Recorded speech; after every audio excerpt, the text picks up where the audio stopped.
this creature does not seem to like its vegetables. I would like to persuade it to eat its vegetables. Make an extreme persuasion check. Oh my god.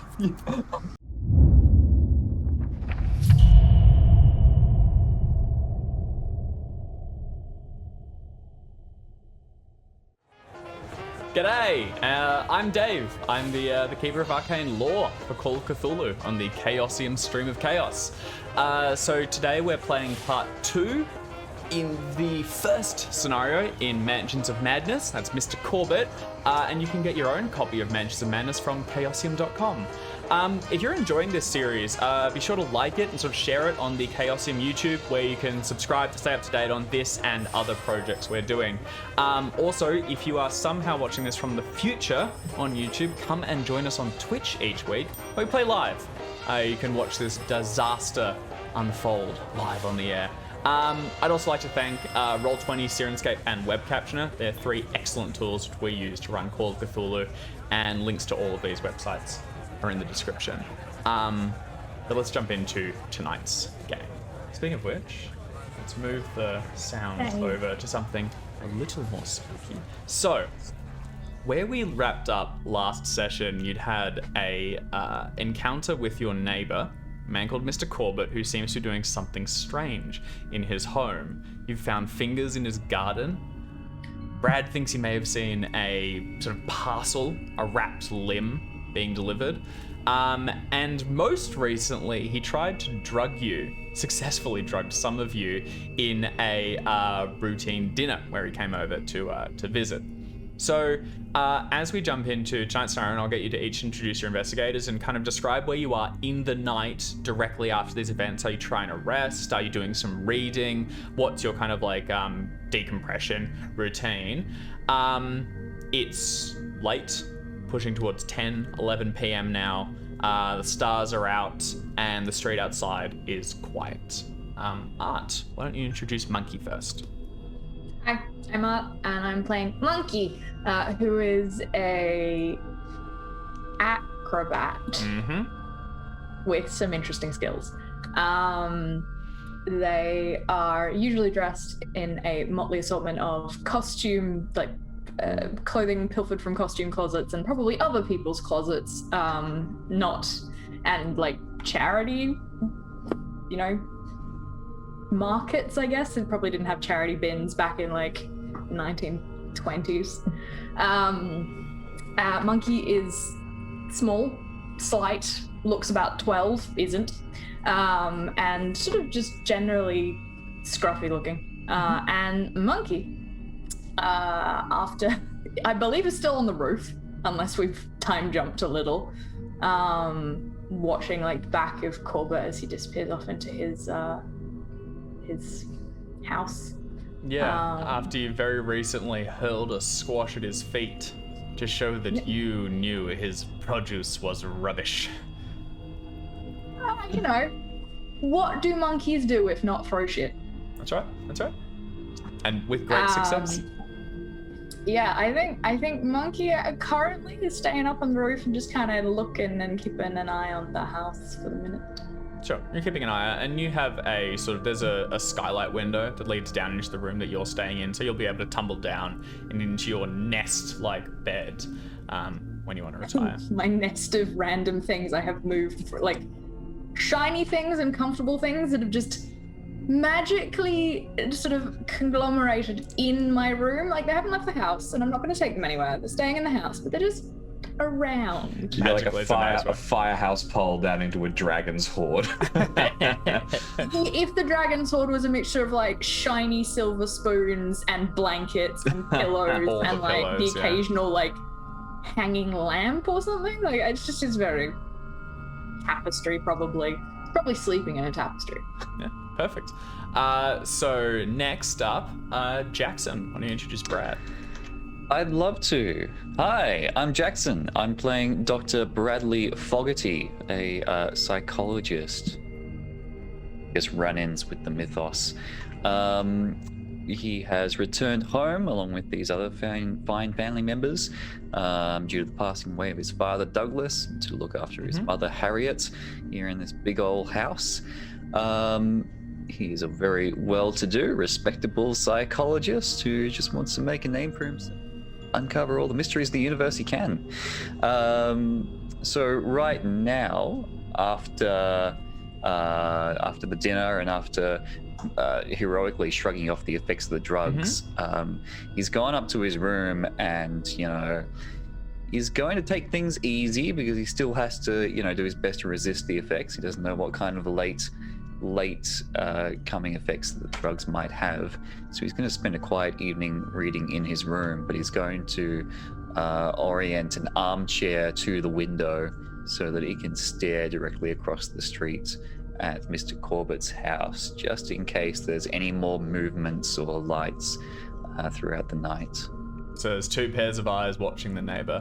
Are you concerned about your sister-in-law, I believe, Isabella, who seemed to be significantly worse for wear from the same drug?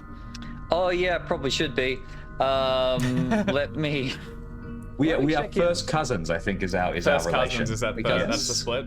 Yes. Not by blood, right? Did you marry my cousin? No, I am. That's right. Right. You We are. are by blood. We are by blood. All right, yes. great. We're all blood related. Yes.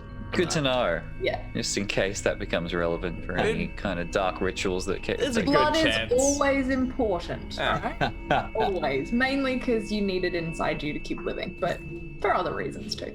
I will indeed check in on Isabella and give her any first aid that she may need Yeah. So you're before gonna retiring to my room. Yeah. Or you kind of, the armature you pulled up is maybe inside the room that she's staying in. Yours is your childhood Sure. bedroom, so it's a little small. So you can keep an eye on her and out the window. Good call. So I suppose nearby, Brad, in the bed, James, why don't you introduce Isabella? Yes, absolutely. I am James. I am playing famed explorer Isabella Watch, and I have become one with the universe. I am soaring across the heavens. I am one with the stars in the sky. I want a prestigious amount of drugs. I have got my little blanket pulled up to my chin, and I'm staring at the roof, which is swirling and falling apart, stopping occasionally just go and ride out this thing until morning. It's completely insane. It's what started with sort of just examining your, hands and the dinner before you has now gone beyond that. And like you said, you're an explorer, and now you're just on a whole new type of adventure as you go rocketing through the stars and witness horrors your mind can barely comprehend. It is not a good trip. Yeah, it's been better. It's been better. A lot better.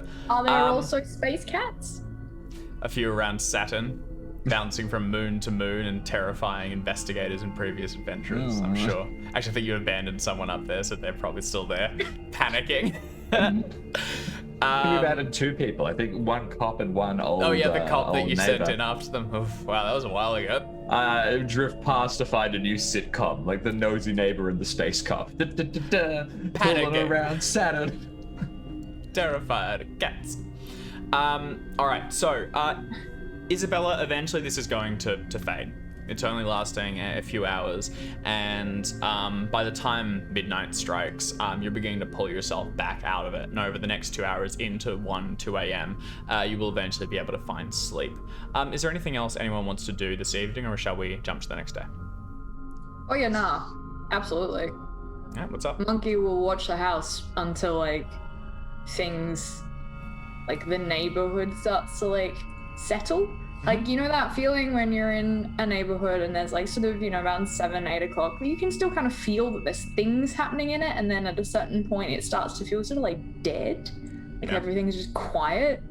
In that ephemeral space, Monkey's cracks knuckles and is gonna probably slide down the drain pipe. Okay. All right. Or just clamber down, and is going to make his way over to Corbett's house. All right. Can you first of all give me a Constitution roll just for staying up throughout the night? Now let's just see what kind of condition you're in. And like this. Pretty fucking good. Pretty good. You've done all-nighters before. You get some, I don't know if coffee's your choice, but you're all right, and the energy of it's buzzing you. So what time were you saying again? Sorry, dawn or just before it. Is that right? No, like it'll be the sort of as people go to bed and wind down the evening. So much it's earlier. probably close to like it will be maybe as Isabella's starting to come good. out of it, So yep. midnight, 1 a.m. Witching I hour. still intend to have a nap at some point in the wee hours of the morning if I live. This Fingers is crossed. just reconnaissance and maybe payback. Okay, awesome. All right, so you slip down the drain pipe and begin to make your way across the road. And as we go, why don't I show you guys a cool little map we have of the area. So, can you all see that? Love a map. Mm-hmm. So this Perfect. is the Corbett property. It is the center one. Your house is across the way, down to the south from here. So Monkey, the tree that you mucked about in previously would be, let's see, so like this one here. Can you see that? Where you're able to kind of get an eye line. So if you're up there, I'll say that you kind of know the area and you can remain hidden while in that position. You slip across the road and all of the blinds are drawn on the neighboring houses. A couple of lights are on in different ones where people are working, but it's late and no one's watching you. What do you want to do? So this is a 2-story house with a basement, yeah? That's right. Are there lights on in the basement? As you dart across and begin to work around the rose bushes, you're on his property now. No, there are no lights on anywhere in the house.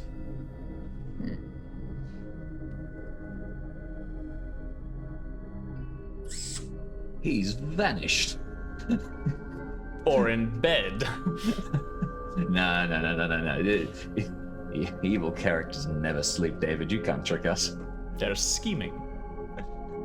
In that case, I want to get a closer look at this greenhouse. Okay, all right. You head around the back. Cursory glance. Sure. You head around the back and towards the greenhouse. You pass the thick, lush garden where the produce is grown and where you can see plump tomatoes dotted across the bushes, the same ones that poison the Can I hell grab out of you. Yeah. You pluck Great, it off the thank you. vine and I'll pocket just- it. Put it in my pocket. Sure, sort of fist size. Good, chucking tomato. You get to the greenhouse and pushed up against the edge of it, you can peer inside. There is a door at the front of it, which is locked. You can see there's a little, like one you might pick up at a hardware store. It's not heavy duty, but it's practical. You could easily get off, and with your skills, you might be able to bypass it. And then inside, you can see there are 2 long benches that run the length of it, and stacked on it are lush plants. It is also humid on the inside, and a bit of sort of like steam and water drips along the interior of the glass, slightly obscuring your view. Do you want to give me the one that makes the most sense would be a botany or a natural world roll for the contents. Otherwise, you could just try spot hidden for anything obscured. I mean, spot hidden's probably my best bet. I'm not really about plants and nature. Sure. I'm flipping and shit. Sure. Go ahead and make a spot hidden roll for me. Okay. At a cursory glance, this appears to be a fairly mundane greenhouse. It makes some sense that it's locked because there are tools inside, and if people took them, it's, reasonably expensive. Also, he cares for his plants. He doesn't want local, hoodlums just smashing shit up. So that all tracks. Doesn't Cool. seem anything untoward. In that case, I want to go take a look at the entrance to the basement and how secure it is. Sure. At this point, I'm going to ask you to make a stealth roll for me. Oh, absolutely. I was waiting for you to ask. Mm-hmm. Also, just quickly, I don't believe we rolled luck at the beginning of the session. Should we have done No. that? Why don't you... Actually, yeah, good call. Everyone go ahead and roll Ooh, luck now. I'll take a bit of luck. Oh, I thought Good. luck was at the end of scenarios, not every I think it session. is session based. It's gonna be useful That's how we've when done it previously. when the landmines that surely has buried in the yard starts to go off. Well, unfortunately, I did not get any. I've got Thomas's problem, Jim. Yeah. Oh, so There's a few of you. my luck has turned. I'm gonna get some luck. Let's see how much. Let's roll a d10. Okay. There you all go, right, yeah, cool. luxury. Wonderful. 1 point. Thanks. Oh, we'll see if it comes in handy. All right, so stealth check. yes, please. Okay, that's good. You're moving quietly, sticking to shadows, and you're up close, skirting along the side of the house. You wanted to have a look at the entrance to the basement? I want to have a look at the entrance to the basement and also the windows, and like whether the windows are barred or latched, whether Sure. the door has like any kind of heavy duty locks or anything, again barred on the inside potentially, that kind of thing. Just, you know, casing the joint. That makes sense. Okay. You begin to walk around the exterior. None of the windows appear to be barred, but they are those low ones, only about that high, that barely peek out from like underneath the raised house. So they'd be a little bit difficult to squeeze through. And they encircle it. There's basically one on each cardinal direction. Then the stairways down into the basement itself, at the bottom there is a lock. So that door is secured. That's the only way in and out. So the door is like there's a padlock or there's like a lock? Just a part of the door is locked. That's right. And also for the windows, while they aren't locked, they wouldn't open. They're not the style that can swing. They're just fixed. Got it. Were one to be able to access one of these windows? Mm-hmm. My size is 40. Is that small enough to get through? Yep. Right. You'd be good. Anyone under 60 could shimmy it. Cool. I think I'm happy with what the information I've got. Are there any carrots? Yeah, you head back towards the garden, begin to look through it. Yeah, sure, there's carrots. Takes you a while. It takes a couple of false guesses as you grab the wrong root vegetable and tug it out, but eventually you find some carrots. I'll take whatever I've tugged out with me. Like, fucking, I don't know. Oh, this is a turnip. Shit. Jam it in and make your way back across the road. Surely. Yes. Monkey takes a moment to seriously consider ditching one of the things they did not want into the greenhouse, and is like, not yet. Not right Okay. now. Maybe later. Okay. You grab your stolen produce and make your way back across the road. I presume up the drain pipe and into your room. Is my room above Isabella and the professor? Same level, just on a different angle. All in the second story. I think I'm going to climb into Isabella's window, which hopefully means that the professor just gets like a. I was going to have you roll a scare. stealth roll to see if you got past the professor, who was keeping an eye out on the house. No, I'm happy for him to see me. I'm just going to climb in the window. So, Brad, I think Monkey, as they darted across, was while you were tending to Isabella, but as they come back across the road, you're looking out and you see them look both ways, glance across the street, and then scurry over before darting up the wall and to face you in the window. It's at this point 1 a.m. The monkey in the room. I'll knock on the window. I open the window. Hi. Have an adventurous night, I take it. Do you know anything about plants? Well, that's quite a broad question. Or drugs? Yeah, I probably know a few things about drugs, I hope. What have I got? I've got a little bit of medicine, but I don't know if psychology and psychoanalysis will help with that. Maybe. It's more than I've medicine. seen plants across the world. Yeah, Isabella's probably your best bet, actually. Are you Perhaps not now, though. Just go She's- over, like, look at Isabella. How big are her pupils? She's coming out of it. She's now coherent, quote unquote. You can, still feel it on the edges, and everything's a little strange and distorted, but you're there. You're with it. You got more of the plants.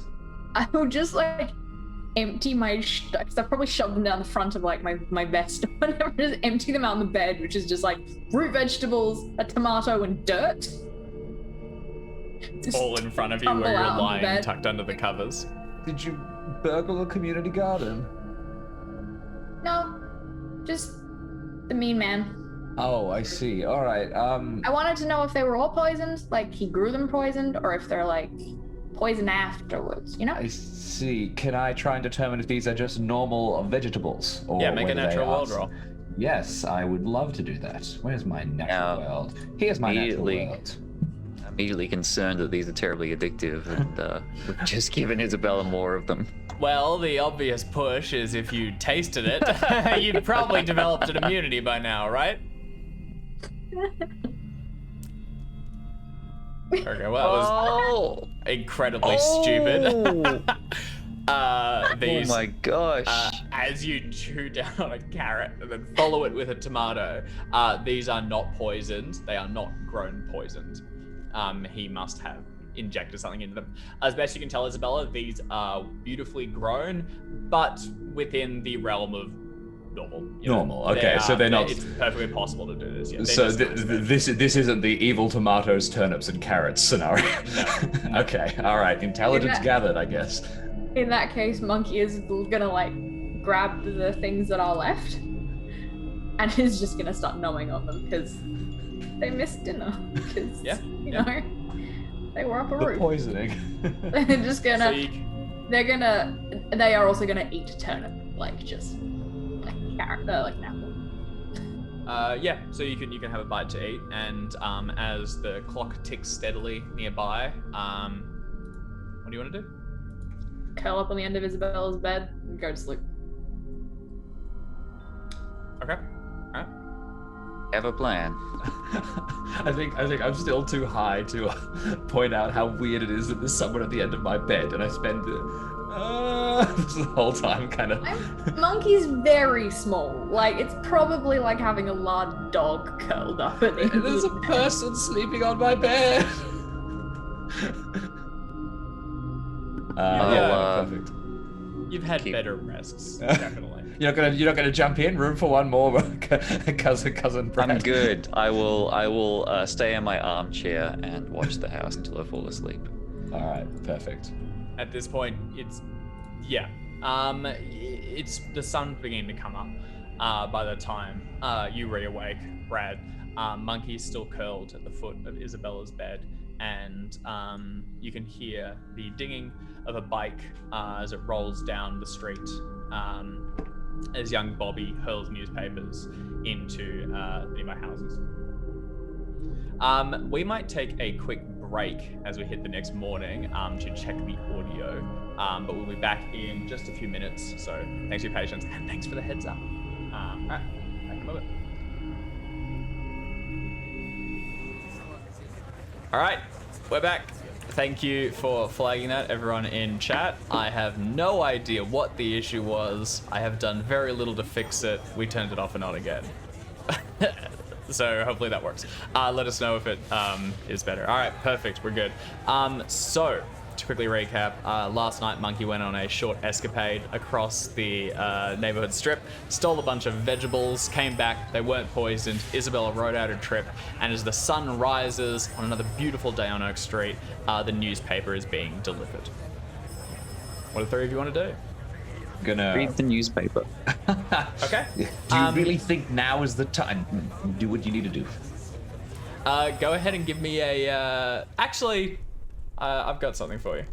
Oh no! What's happened overnight? I got I something for you. assumed there was some clue coming, so that's what I was looking for. Let's see. Oh god! Give me actually no. I'm gonna need an intelligence roll. Apologies. Intelligence roll to Yeah. read the To goddamn note newspaper. something interesting in the newspaper.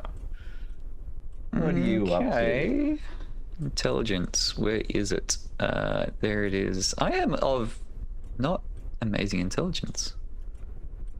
Still a Hey, success. that's pretty good though. Oh, All right. not bad. There is an update on a young man, and you actually recall an older article that was published. You remember actually reading it back at home before you even arrived here, about a young man who was being arrested for killing animals in this area. And you remember remarking that it's a strange thing, such a lovely place, and apparently the young man has been arrested again for killing a whole spat of household pets. Yikes. The man is located not far from here, probably in the city. Big yikes. Okay. Yeah. Well, that's Sizable yikes. an But odd apart from connection. that, out on the street, Mr. Corbett's car is not here. Presumably he's gone into work. Okay. Going into work. All Well, right. we what- have this plan. We have the trap we set up where we know that Mr. Corbett is expecting to have a very serious, very important meeting later today. So that's going to be our opportunity to try and break into the house and see what's going on. I also think that we should probably try and prepare ourselves as best as possible. You know, I'm a little worried if Mr. Corbett comes back with a bunch of severed limbs. I don't want to get beat to death with one of them. So we have the morning. We might want to acquire some, you know, whacking pipes or other defensive paraphernalia. We might also want to buy, what's the little kid with the dog who keeps rolling past? You can't buy a child, James. I wanted to. It's part of the community. They're allowed to go wherever they Wouldn't want. steal a bear. If you know, if there is a maniac going around who is killing people's household pets, I simply couldn't bear it if that lovely paperboy's pug died. So we need him to be packing heat. I was going to get him a gun. That's a worse idea. Don't do that. Hey, is it a pug or is it like one of those Scotty Terriers? It's a mutt. Oh, okay. You know, Oh, it's a little brown dog with one ear larger than the other. Friendly little fella, but yeah, no discernible breed. It's Dog from Good Omens. Dog. Go. I love it. Yeah, so Alright. you can try and acquire some hardware. All Oh my right. goodness. I Yeah. don't know about that. Well, you know, look, I think that I'm an explorer. I probably have a handgun, but I wouldn't have brought it on vacation to my Vacay. my elderly auntie's home. You could go you could go a luck roll. Sounds good to me. I look. All right, yeah, let's do it. Maybe for some Maybe it's one of those strange things you just reason. won't leave home without. Yeah. Yeah. My auntie wouldn't attack me a Why would you second pick a time. No, I mean, look, is this a I can go to the local town and kind of buy one situation, or? All right. Yeah, I mean, guns are legal. You can go down to, I think there's some like hardware stores and things. If you're gonna start pushing for, you know, military grade stuff, then no. But you can get a rifle, shotgun, or a pistol. I'm just gonna buy a little pistol, something stylish that I can fit in a pocket. Sure. What a country. Yes. Now, I'd also just while we're on the topic of, you know, exciting things that you can buy to augment yourself in Call of Cthulhu, can I get myself a heavy leather coat as well? Oh, thought you were gonna say dynamite. Yes. You can get yourself a heavy leather coat. So we the get way that some armor dynamite? works is you can have different tiers of like armor point value. A heavy leather coat will reduce any damage you take by 1. As long as it would logically do so. So if someone, Yes. you know, if you're unconscious, they just miss you. So I am going to, and I'm also going to get myself I don't know what the stylish equivalent of this that when you go up to the, I guess if I'm going up with a gun and a coat, you know, throwing in a kosh at the side is not a big deal, but I will get a implement of thwacking as well. Sure, like a yes. nightstick or something. So, whatever the hardware store legal version of that is, you know. Baseball bat. Something smaller. I don't want to something I can fit in a pocket. Like a is it a Brass sap that knuckles? they call it? The like Oh, basically yeah. it's yeah. I know it's sap. Yeah. Yeah. I think I'm not sure they sell that in a hardware store. You can get like you can make a credit rating roll. Let's do that. Can I make a fighting brawl check instead? Oh, to find something suitable? Yeah, Yeah, that works. yeah. That works. Even if you, it's you're just me, like like- sizing things up in you like to get the hammer. And You can have 5 points of luck, and I will succeed that. oh, you can get something. It's just how stylish it is. You can Oh, take okay. it. Mechanically, it'll just be a. Why don't you take a club small nightstick? Does a Alright. D6 plus your damage bonus. So Sounds from, good. From a D3. Sounds great. So I come back with like a parcel, and then I head upstairs. And when I come back down, I'm full investigator mode. I'm in a coat. I've got the collar popped. I've got a gun at the side and a nightstick, and I'm ready to. I also get a torch. Are you And willing I'm to gonna- arm any of your cousins? If either of you would like some weaponry, then your friendly neighborhood explorer can provide you with some. No. Oh, I'm from the circus. It's reasonable to assume that I have something like small throwing darts. Sure. Yeah, definitely. very Like cool. knives, so you can do that. Are you the one that gets strapped to the big wheel that spins, or are you the one that throws at the big wheel that spins? I'm the one that does the throwing, I think, Nice. because Yeah. you know I don't look that threatening, and then I'm just like. Also, yeah, I don't hit things. My throw is probably my best skill. Yeah, so you can have like fighting. a bandolier of knives or something. Yeah, definitely. Ooh. So Isabel, I'm just looking at your wealth. I'm It's not very wealthy. no, you aren't. I have petty cash on hand. How much am I looking at? You have $20 petty cash on hand. Yeah, $20 of cash, right? How much are the items? Let's see. So, I mean, a gun alone is going to be close to 20. The cheapest you can get is Okay. 12 for like a single shot Derringer. All right, I might skip the gun then. Sounds like I'll have to get my one from home. I'll just pick up the coat and the nightstick. Sure. Nightstick, dum-dee-doo. Yeah, like $5. That's nothing. You can get that. You can get both of those for spending level. You know what? You can get both of those for spending level, and then you can use cash for a cheap pistol, if that's right. But then you Oh. are tapped. You have burned through Perfect. the last of your reserves, and you are looking for another husband. Okay, I'm currently engaged, so I've just got to pay a visit, and we'll sort that out. It's all a matter of time. All right, perfect. It's, how expensive are like coats? I'd out of say like interest. $5, not much. So you can Again. suit, all three of you can suit yourselves with coats if you please. It's a good idea. Yeah, I guess it's more like, is it going to affect Monkey's ability to like climb and jump and move? Nope, you'd be alright. It's just a bit conspicuous. It looks, you're wearing a heavy coat indoors, like you wouldn't be able to get away with it everywhere. But if you're not supposed to be there anyway, you might as well wear it. Brad, anything you're looking for? I Or are you guess if everyone's getting coats, I'll get a coat. You get a coat. But words are my weapons. This is the man who psychoanalyzed a demon into submission. That's all I need. That's true. Are you And guys you gonna get also these? use the binding ring of magic to do it. Well, yeah, but that And was Inspector Wolf secondary. shot it several times. Okay, well, but now we've got other people to handle that, so That's right, that's right. I think we got a good combination here. We got a winning team.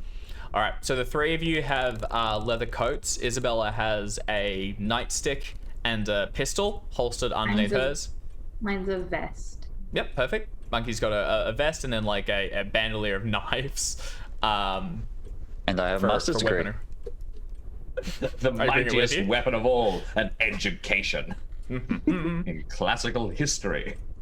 True. The great thing is Monkey isn't that much more stupid or like intelligent than the professor.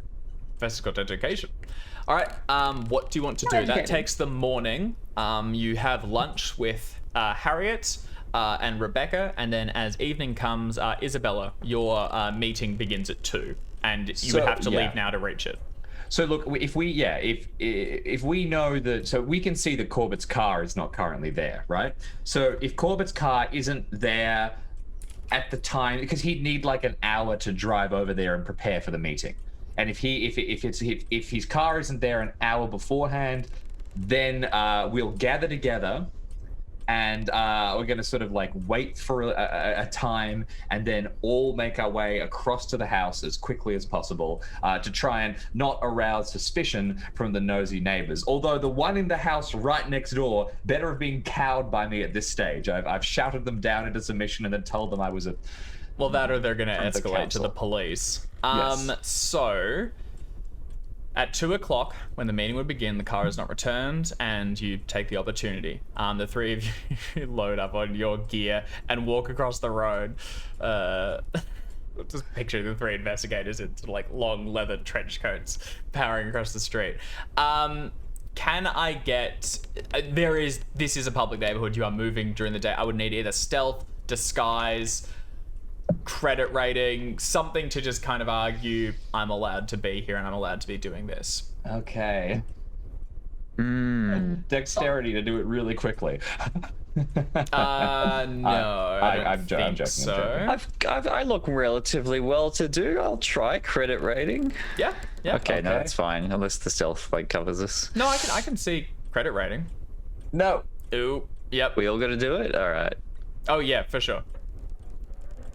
Okay. Oh, All right. okay. Monkey darts across, practice at this, and is soon like tumbled over the rose bushes and hiding on the other side. But as the two of you approach, there is no call, but you notice someone looking at you. That man who's accosted you before, Isabella, has peeked out of the windows and sees you crossing the road into Mr. Corbett's street. By the time you get to the front door, he's out in his garden, conveniently choosing this time to sort of, prune his bushes. He's not paying attention he's not snooping. He's just not doing some snooping. gardening. No, far be it from that. And he has an eye line. I'll nudge cousin Bradley and say we can't sneak around with that fellow watching. Any chance you can go over and have a word with him? Yes, I suppose, although it does look a bit suspicious coming over in these matching coats. All right. Well, alternatively, I'm going to back out of the property as if I'm leaving. Is this a situation where we could go? I know we're in a cul-de-sac. Could we go around down the next street and go over from the back kind of thing?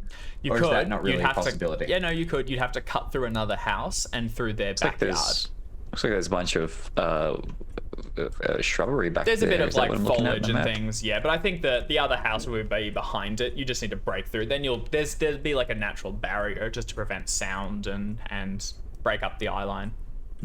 Yeah, I don't mind that. I think probably less attention is better at this stage. All right. Well, we'll have to try and talk our way into the backyard, but let's go. So we'll back out and we'll walk out the end of the cul-de-sac as if we're leaving, and we'll go around down the next street. Okay. All right. Yeah, I didn't think of that. Yep. You. Now we just break walk- into another house. You walk all the way up and around, and as you get to the house that is behind Mr. Corbett's, you can see that it's a similar property. There is a kid out in the front yard bouncing a basketball and hurling it towards a hoop with moderate skill. He sees you standing out in the street, and he bounces it, slams it in the ground so it goes as high as it can, and then tries to catch it. Is this the kid who's been riding around the paper It's boy not. It's a slightly older child, sort of like 14, 15. There we go. All right. I will pull off my coat and drape it over one arm and walk over and say, I'm terribly sorry to bother you. Are your parents home by any chance? Mum's not home. No? And Dad's working. And he slams it into the ground again. I Heads up! And he pushes you out of the way to catch the ball. Sorry, ma'am. That's quite all right. Listen, I'm terribly sorry, but I'm trying to. Bradley, come here, would you? Bradley, how much money? Here. How much money do you have on you right now? My spending level is $10, so you can have 2. Bradley, come on. 3. Bradley. 5. Bradley. I've been told. He's a child. What does he need $5 for? I've been told in no uncertain terms I'm not to speak to strangers. Listen, well,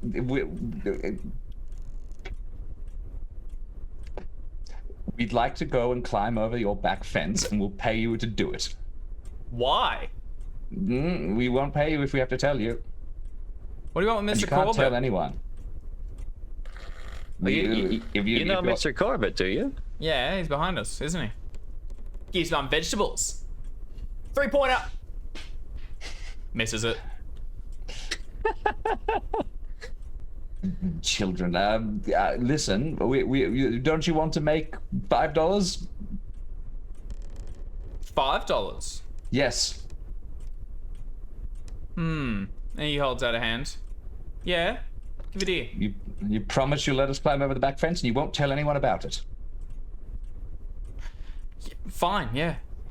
I'll let you climb over the back fence. And you won't tell anyone about it? Can you give me a... I roll psychology to see if he's going to tell anyone about He's it. gonna lie. Isabella, can you give me... I actually feel Intimidate suits the best, but if you have Sure. another skill that you'd like to I argue. am very serious, young man. I hate this kid. I'll give you 19 points of luck. Okay, so you cower the child into... He's more afraid of you than his parents. You slam the $5 in his fist. And Brad, by the time you're leaving, you're pretty convinced this child has lost interest already. Excellent. He goes back to Alright. pick up his ball, and you can hear him bouncing it as you all make your way across. Monkey, you've already gotten in. So as they get to the fence line, you're looking at them as they both unelegantly scramble up. If I can, I was going to actually be using the time for something. Sure, yeah. So Isabel and Brad, you scramble over the fence. You're not in like a stressful situation, so it's fine. But you wouldn't want to come back this way in a hurry. Monkey, what are you going to be doing? I'll pick the lock. Okay. Do you want to give me a locksmithing roll? Which one? It's a basement. Okay. All right. Actually,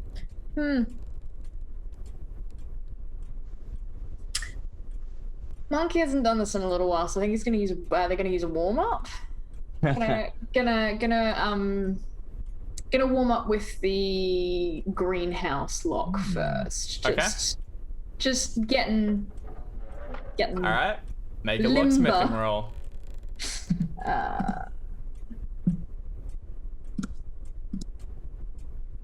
Not a critical. Worth but... practicing. That's good. You get out your tools and jam them in it. Unfortunately, this lock is not giving, and it's been a while since you've used them. Pretty confident if you just applied a little strength, you could break it. You could push the roll. No, I think I don't want to break it. I want to open it. The concern is the risk is leaving evidence. I mean, the worst case, for the greenhouse at least, there's always the option of break it. It's made of glass. Just smash. I don't like this. I'm not gonna push this one. I'm just gonna be like, later problem, because I was using it as warm up, and he's just like, I can throw a tomato at it later. It's fine. Yeah. And then we'll dart over to meet the other two. Okay. Give me a boost, Bradley. You got to lift. God, man, you've got the shoulders of a Harvardman. Hi. Ah! I'll scramble over. down on the other side. All right, the three of you are in the Corbett property. No one knows you're here except a child playing basketball who doesn't seem interested. And there is a neighbor keeping an ear out, but he does not have an eye line on you currently. And as long as you're in the back, they won't be able to see you. Okay. Right. We've got to get inside the house. Well, now. assume Where Whisperings everyone can hear us on stream. Yes, okay. We've got to get inside the house now. That's the next step. So let's have a look under loose bricks. Anywhere you'd keep Floor a do you spare want? key. Sorry? Which floor do you want? It's just the ground floor, the back door, so we can walk right in, I suppose. Monkey, have you identified any windows that are possible entry points? The windows on the upper level are unlocked. I mean, I can get in. Well, do you want to try and get in and then let us in from the base? Okay. That's probably a lot more subtle. Just quietly though. The basement seems to be the place where he does all of his freaky stuff. Okay, well. And then I'm just gonna dart off and climb up a drain pipe. Give me Wherever. Give me a climb check and take a bonus dice, because there's a drain pipe. And it's not too difficult. The risk is just that you get heard. You'll make it up either way. Golden. Yeah, no, too easy. Wow. All right, you skirt up the drain pipe and you are now inside the house. The room that you get into appears to be kitted out to be like a nursery. There's a crib in one side with a mobile idly spinning in front of it. And across on the other wall, there is a shelf with children's books. Everything is covered in a fine layer of dust, and this room clearly hasn't been opened in some time. If anything, underneath the floor where you've just emerged into, the ground is slightly wet, as if this window's been left open and forgotten for some time, and the rain has slowly slept in. It is a sad little room. Creepier and creepier. I'm gonna go as carefully as possible across the room to make sure that I don't leave too many tracks, and then I'm gonna open the door, sneak out, and make my way down to the bottom floor, to the back door. The door opens to a landing, and you can see the stairs going down. To one side, there's a number of doors which probably lead to guest rooms or similar, and then to the right, just in front of the stairs, there's a larger door which is ever so slightly ajar, presumably leads to the master bedroom. Still heading for the stairs? Okay. You begin Is there to anything walk. shiny? Make an appraise check. No, I didn't say expensive. I said shiny. Okay. Yeah. I mean, there's stuff about. There are picture frames, which are sort of silvery. There's a bowl of like potpourri or whatever that is. A little silver. Is there a vessel letter thing. opener? Not up here, but there may be in either his room or his study. Well, I'm gonna go downstairs then if there's nothing interestingly shiny. Okay. All right. You head down to the ground level, and now you are back in the room that you were able to see into when you met him the other day. The stairs come down, and then there is a larger, like a library and a study filled with bookshelves. And then as you walk to the back, you pass through a kitchen in which you can see a large bowl of vegetables piled up that have recently been cleaned. And he has like an icebox nearby as well to store product. As you walk towards the door, you pass a like 3/4 height door, which presumably leads down to the basement, and bolted over it is a heavy lock. Okay. I'm gonna go open the back door. You get to the back door, unclick the lock, and swing it open. Brad and Isabel, you have entrance. Well done. Get inside and shut the door so we have, a little privacy from prying neighbors who are doing neighborly things like trying to stop people from breaking into their neighbor's house. that kind of thing. Cousin Isabella, you don't go places you shouldn't be very often, do you? Well, shouldn't be by laws of man, no. But when the laws of nature defy me and say that mountain cannot be climbed, no, I don't really. All right. Well, just as an aside, wedge something in the door so it's easy to open if we need to get out. Oh, okay. Don't close it. There's always a chance it'll lock or latch. If it does, it's going to be really hard to scupper. Okay. Well, let's try and find the door to the basement. Over there. Oh, okay. Locked. That makes sense if he's keeping people in there or doing something. Can we unlatch it and head inside? Maybe. Or do we want to take a look around the house first? Perhaps. There's like a study with a bunch of books over there. Uncle, you might be interested in that. Well, there's also, a kid's room upstairs, which I walked through. It was kind of weird. And there's a kitchen. I know you like vegetables, cousin Isabella. Not anymore. Listen, we don't know how much time we have. We should identify exactly what our goal is here. If it's just to see what's in the basement and make sure that nothing, untoward is happening down there, then that's what we should do. Let's do that. Uncle, I think there is definitely something untoward happening in the basement. I just think we're about to find out what it is. All right. Well, let's see if we can find a key in an obvious spot, shall we? It's just bolted shut. Surely from the outside we can just. No, sorry. There's a padlock on it. It's like a lock as well, yeah. Yeah. All right. Let's just check the obvious places for a key and go from there. Okay. I'm going to stop picking the lock. Okay, so you crouch down in front of the door, unfurl your tools, and begin to work on it. This one's a little bit more heavy duty, so it'll take you a little bit more time, but you'll get through it. You're fairly confident.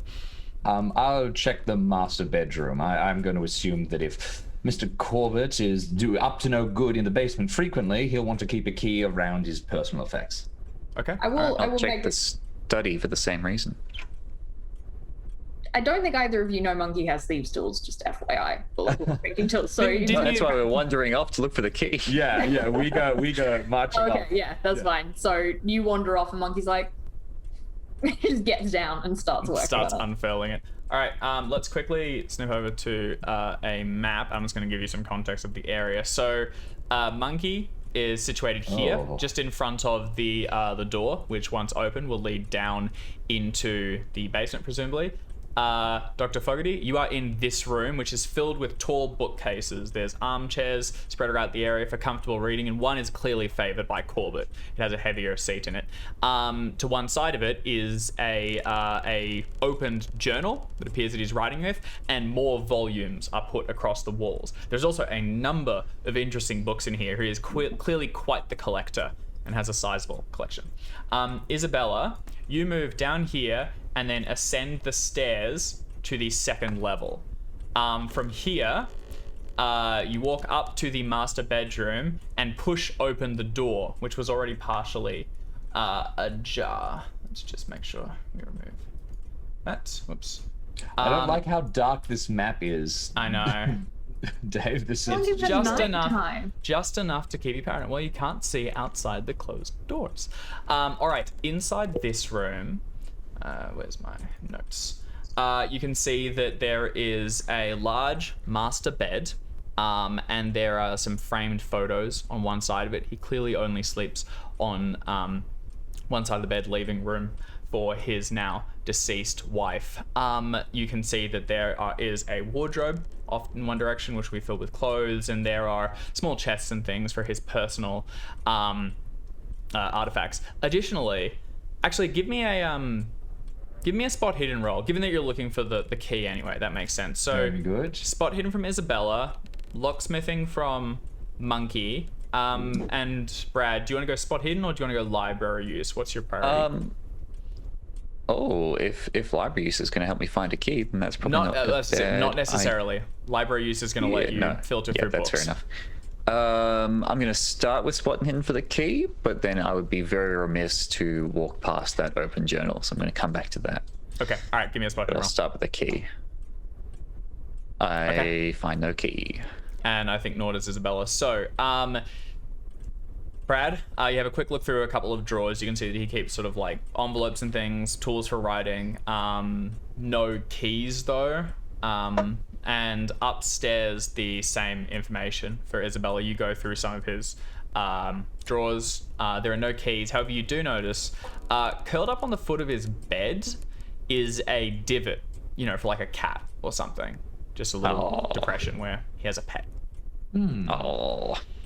Okay. Monkey, you make good progress, and with a click, the lock slides open. Oh.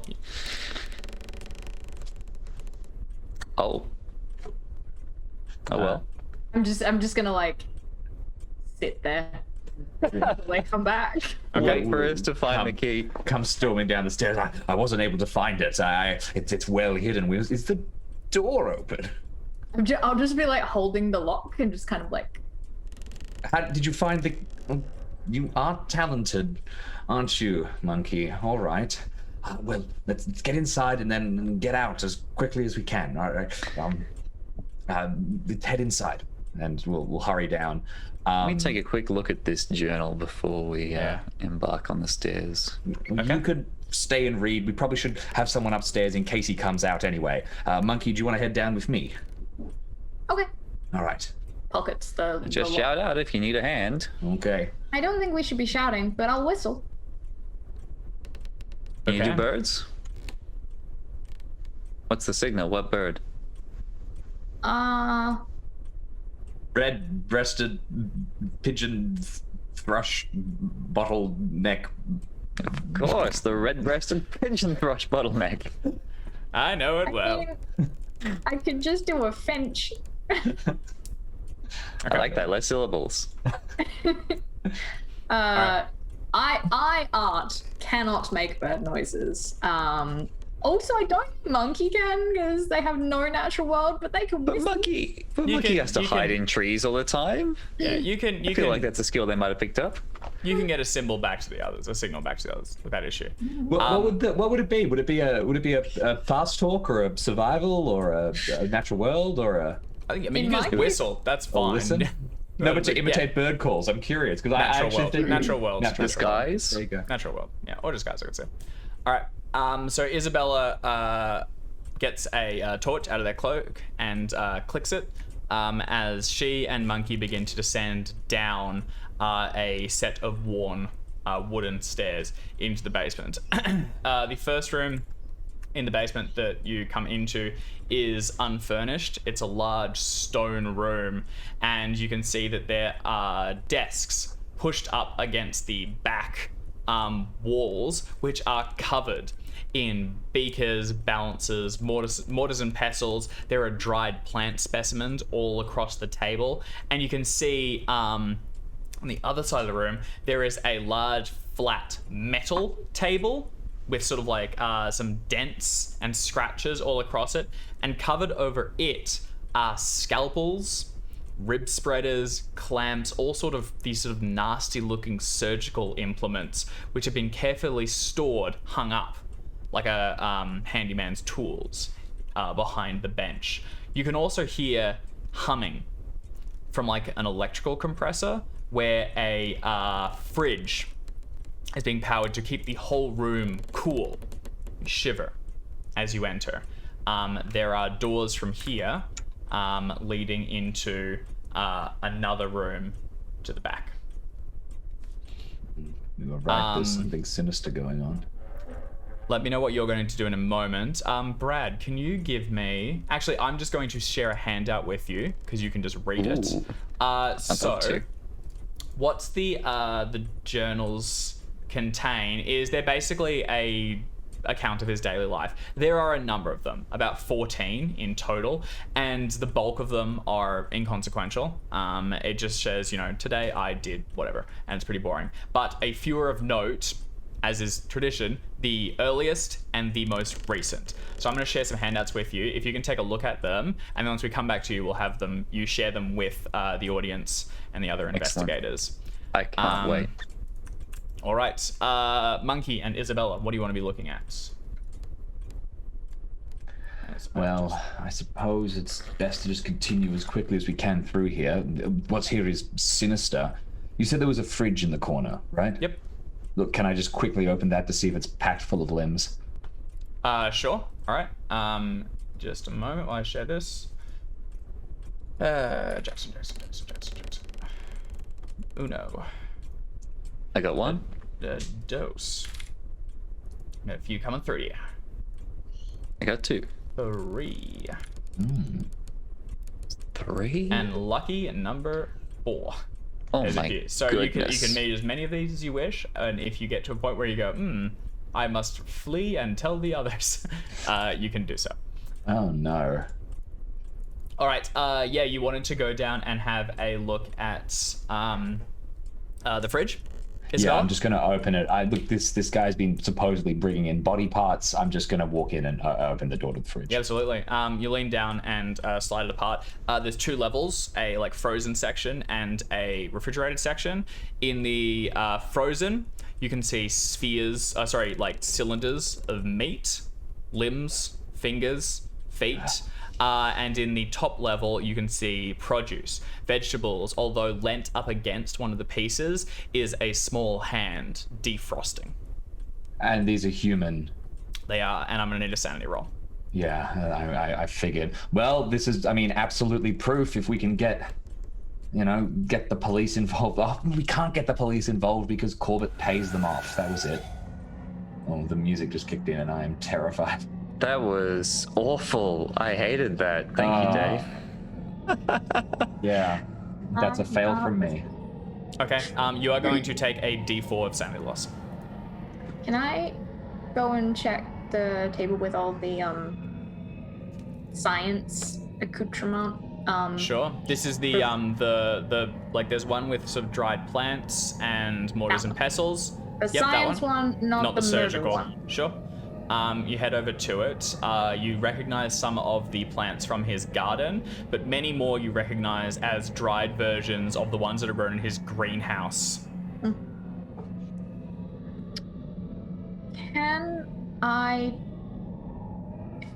Is there any like paper or something that I can wrap a few of these dried, like ones from the greenhouse specifically in? Yeah, sure.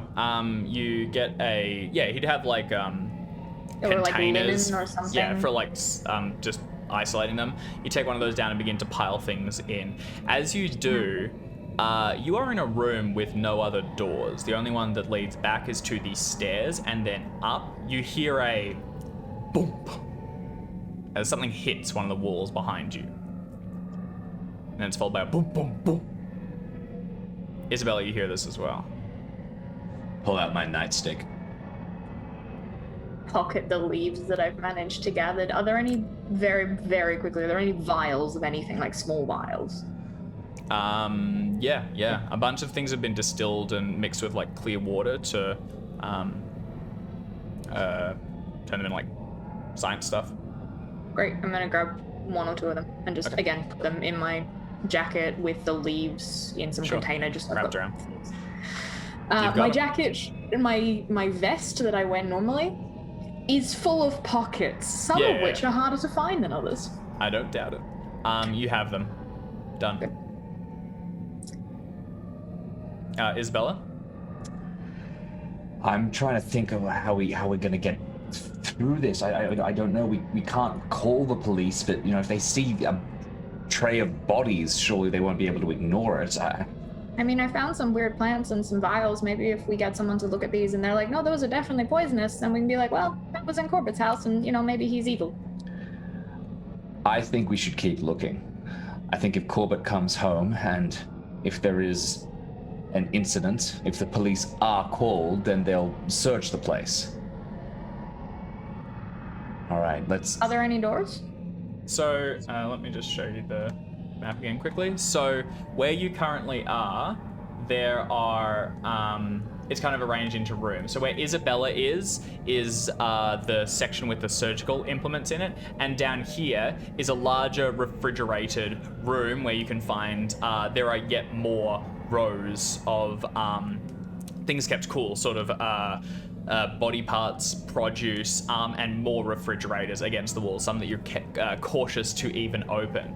Back where Monkey is, there is like a workshop with more mundane tools like hammers, bone saws, well that's not mundane, hammers, saws, bone saws, and equipment for drying and preserving vegetables. There is a door which goes further down, and you can see that he has yet more equipment down here. He clearly collects tools, supplies. You're not exactly sure what for. You said there was this thumping noise. Can I try and use a listen check to follow it to its source? Yeah, make a listen roll. No. That's not bad. You could push it if you wished. What's the penalty going to be on a push listen? Possibly making yourself aware there is a set of windows just down here to the south. Those ones look out towards the street. If anyone were walking by and they saw you sort of like, you know, listening around, spending too much time and lingering, they might notice that you're inside. I have a pretty bad listen skill, but I do not think that maybe being spotted is the worst thing at this stage. Yeah? I do. Okay, well then But like I you, won't no, push it. I'm not there, so you do whatever you want. Well, if you might have expressed kind of like, you know, stay quiet kind of thing, in which case I'm not going to risk giving the game away and such. I'm just going to start room by rooming this place, you know? Okay. Go Alright. through Hey. it bit by bit. I have concluded my reading and have All right. several concerns. Very good. All I right. actually would like to go back to find Uncle Brad. Like that was, once I got this, I want to go find him. Okay. So you're gathering out some of the equipment and then making your way back towards the No, stairs. just with just the leaves and the vials. Yeah, sure, but I'm not those, touching and anything then, else. and then heading up the stairs. As Isabella, you begin to go through room by room, searching for anything that you've missed. Can you make a spot hidden roll? And let's go back to Brad. So Hey. Jackson, what have you found? No. A very detailed and incriminating journal that I should probably share with the audience, I suppose. Just the Spark Notes version because it's quite a long one. Mm-hmm. All right, Mr. Corbett has, as we found out last session, I think he went on a trip to India, where his father was killed, and he inherited the company. Turns out he met some kind of mythos-related being named Ramasekva, who is bad news, as far as I can tell. He's been contacting this thing, Ramasekva, and who has laid out a plan for him, which was to have a child with his wife, Lynn. That kind of went along. His wife gave birth to twins, one apparently a regular old human child who died, and one not quite so regular human child who caused the nurse to take leave of her senses and fall into a coma. And that kind of explains what we heard last time, where the nurse wished that it should have died like the other child. So I believe somewhere in this house is this child of Ramasekva. Ramasekva has been issuing instructions to Mr. Corbett involving attaching extra limbs and organs to the child as we go along and as it grows, and also feed some extra limbs and limbs and organs to the child, so that it develops a taste for it. So, as Monkey comes around the corner, I would suggest, what did you find in the basement? Anything living? Anything moving? Anything small and monstrous like? I found some plants and some vials, and Isabella was scared of a fridge, and then there was a thumping sound, and so Isabella's gone to look at that, and I can... Oh, good. Let's find Isabella. I don't like the thumping sound. As this happens, there's another bang, loud enough this time it's heard all throughout the house. Isabella, can you give me a spot hidden roll? And Brad, can you please give me a sanity check after what you've read? After reading that? Filtered through. That's Fail for me. Okay. Sanity. Thanks. Okay, take a D3 of sanity loss. Tree. Okay, yeah, you are beginning to be definitely shaken. You hear the bang and you start as you hear it and make your way towards the doorway where downstairs, Isabella, you are searching throughout these rooms. There is a small closet in one, then the other rooms that you've discovered. You're filtering along the walls, but you haven't found an entrance. However, you are convinced that there is a room. One that's gated away and whose door is kept secret, because when that second thump landed, your ear was pressed up against the wall where it impacted, and you started away as dust like filtered a little bit down from it. It was a powerful blow. What do you guys want to do? Have we found Isabella? Yes, you'll regroup downstairs. Let's get a handle on things here. I found the journal and it is quite informative. Okay. When we found that Mr. Corbett's wife died in childbirth along with the baby many years ago, that wasn't the whole truth. Do you think we have enough information to maybe leave the house, or do we need to stay here? Because having a conversation in someone else's house is usually really dangerous in case... Yes, is the journal enough? From somewhere inside the basement, you hear gurgling, like water moving through pipes, but it peters out into a giggle. I think that's a good idea. I think we could probably leave. Let's get out of here. Shall I take the journal? I feel like I should. Yes, take the journal and I'm gonna let's take go. I'm gonna take the journal. Heading back up to get out of the basement. As you walk back up the stairways and begin to ascend, you can hear knocking along one of the walls, and then bang, and something inside the closet splinters just a little bit, and then as screaming from like a tiny child begins to pierce through the air. What are the three of you doing? Run up towards the door. Okay. If we can get out before this thing gets us, that's great. Take our leave. All right, in that case, from all three of you, I need Constitution rolls. Oh, and maybe put the lock back on. Okay, let's see how fast you are.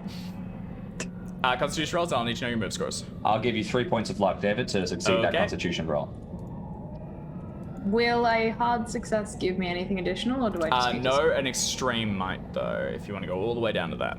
Nope, I'm good with succeeding if there's no difference. Okay, all right. Success, and Brad, what is your move normally? Your rate? My move, my mov, if you will, is somewhere on my character sheet.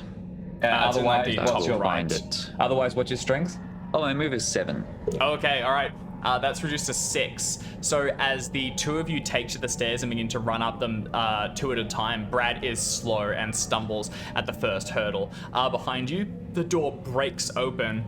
And something not tiny but huge begins to squeeze its way through the storage room and out towards the stairs. You haven't looked back yet, but you can feel it following you, and you can smell what sounds like sick pus, bile, and just extruding from this creature as it gets towards the stairs and begins to pull its way up towards you again, refusing to look back.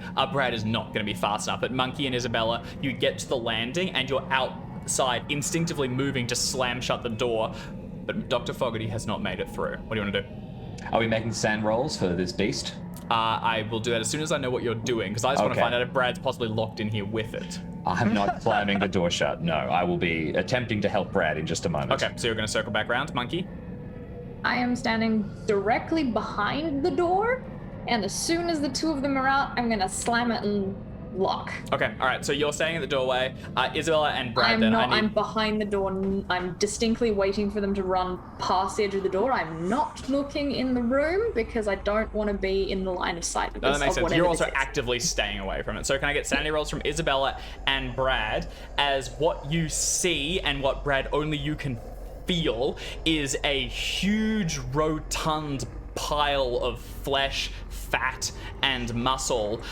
It has an orifice at the top of it, which is puckering and occasionally expelling like fetid gas and bile, and sewn all across its body are mismatched limbs and legs, many from younger children, some from older men and women, that work together to give this thing a circumference of grabbing hands that, as you stumble on the floor, begin to pull at your trouser legs, and you can feel it grabbing at your flesh. It has a dozen and more legs that sort of pitter-patter on the ground behind you, and between all of them, at the very bottom of the creature, is a huge gaping mouth. But there's no teeth in it, only gums, which sort of suck at the ground beneath it as it occasionally suctions to it and then removes itself to keep pulling towards you. This thing is disgusting. Fails. I would care for dog. 6 points of luck. Sanity roll. I don't I think we think can sanity luck it. rolls, you are Can't luck locked sanity? out. You can- Outrageous. I don't know if it's only pulp, but you can use luck to That's halve That's only pulp. pulp. Cool, then. All right. So both of you are going to lose a D10 of sanity loss. Oh my A god. D10. Here we go. Oh That's god. not too bad. Isabella's okay. Brad's okay. Brad's Okay, kind that of was okay fine. as We well. could have all both right. just gone insane then. That was incredibly lucky. Okay. Brad, you can feel it behind you, but you've had some experience with the mythos, and your instinct's going to kick in. We are going to go to dexterity order, and very briefly, why don't I just reset the map so that you kind of have an idea of where you are, and more importantly, how close you are to getting out of the house. So if all of you can give me your dexterities while I just set this up. Dex is 40. Dexterity is 55. 80. Okay, that's good. Let's put you there. Isabella's on the top of the stairway. And old mate Bradley, you're just here. All right, Is so let's it go. possible to change the map so that we can see each other's line of sight? Because I can only currently see me. Yep, I can do that. Let me just, I'll have to give you all control of one another's characters, but that should work. All right, Art and Jackson. You know, when I went into the murder basement, I didn't think there'd be the basement. It's just one extra thing. It's kind of God. All right. Let's. So sorry. Who's got the highest? Isabella. All right. Monkey, you're up first then. Easily. Can I get myself into a position that if I need to slam this door, I can do it effectively and quickly? Essentially, I would like to prepare myself. Yeah, I'm fine to just say you can do that. Is there anything else you want to do? As long as you don't move from this position, you can be ready to go. Yeah, it's essentially I don't really have anything I want to do other than be prepared to lock the door and leg it. Okay. When the other two come through. I might, only because I've got like hands with the lock for that. You can't aim a knife, but I am gonna pull one out of the sheath and like put it between my teeth as So like you're ready to go. so I can, Yep. yeah, or like unpull it a little from the thing so it's easier to throw. Perfect. All right. Whatever looks cooler and makes sense. Yeah, hell yeah. So you've got one hand on the door ready to slam it shut and the other one holding a knife. Downstairs. No, I've got the lock. The knife Perfect, is and the knife either is between the released teeth. or in my teeth, so that Too I easy. can drop and throw if I need to. Nope, that'll make sense. All right, so next is going to be Isabella. So I will just very quickly, you can see here, you are at the top of these stairs and these lead up and towards the basement from here. Just beneath you, you can see on the edge of it, this multi-limbed monstrosity pulling towards Brad, but it's only the edge of it that you're able to perceive. Brad is completely next to this creature and it's already beginning to claw at him. I hiss, "Damn it, Bradley!" and I let my nightstick, down, still holding it in one hand, whip out in one smooth movement my pistol, and hell fire yeah. a shot. All right, Like it's go my ahead. fault. Now, we What? talking point blank range? Point blank range. Let And me it's get the huge? size of the creature. Because I imagine it is, yeah. Build is actually 2, which I don't think is enough to do it. No. So 1 for point blank, but down 1 because Brad is right next to it. So you're on straight rolls. Okay, here we go. Ooh. Sorry, misclick. There we go.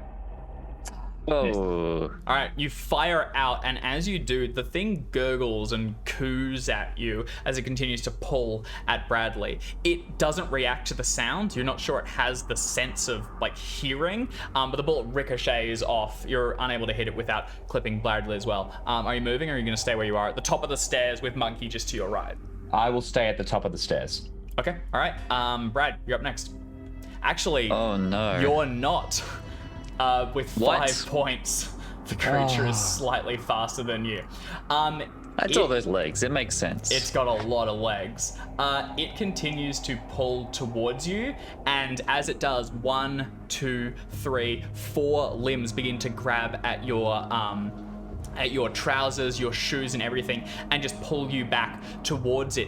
It's like it's earnest, but not aggressive. It's just keen, and it doesn't let you go as it doesn't pull you that much closer, but it just stops you from leaving. Can you oppose me with a fighting brawl check? Okay. God. As soon as I find my that was character good. sheet. There it is.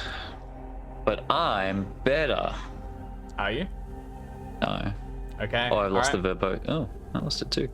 Yeah, no, it's not good. All right. You are held currently as you're beginning to be pulled backwards, and you realize you're being pulled under it towards the mouths that you can now feel are sort of like suckering onto your. The large mouth is suckering onto your shoe. It goes to your turn. Oh, can I get away, or You'd have to try and struggle to get out. You'd have to repeat the roll, and that'll be your turn. I'm gonna try to talk to it. Oh God! Well, it's a child thing, man. Oh, sorry. Speak in a reassuring. All right, I'm gonna just. So you are, just say, you are like sprawled out on the stairs as you were trying to get up. The thing has grabbed you and pulled you backwards, and now as you flip yourself back over, you're looking up at this fleshy mass. There is nothing childlike about this. It has no eyes, it has no ears, and its mouth at the bottom is just sort of like flubbering occasionally to let out these goos and coos and giggles as it tries to consume your shoe, and its 100 tiny limbs are all latched onto your legs and the leg hair and are pulling it towards the mouth. It also didn't react to the gunshot. You saw that, so it might not have the capacity to hear you if you talk. So maybe I have to touch it.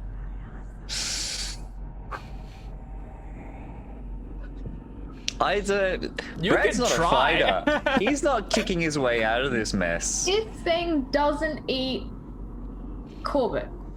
So there's a chance it knows that some humans it doesn't eat. It also isn't being overly aggressive yet. It's got a hold of you, but it seems to be sort of slowly pulling you in earnestly.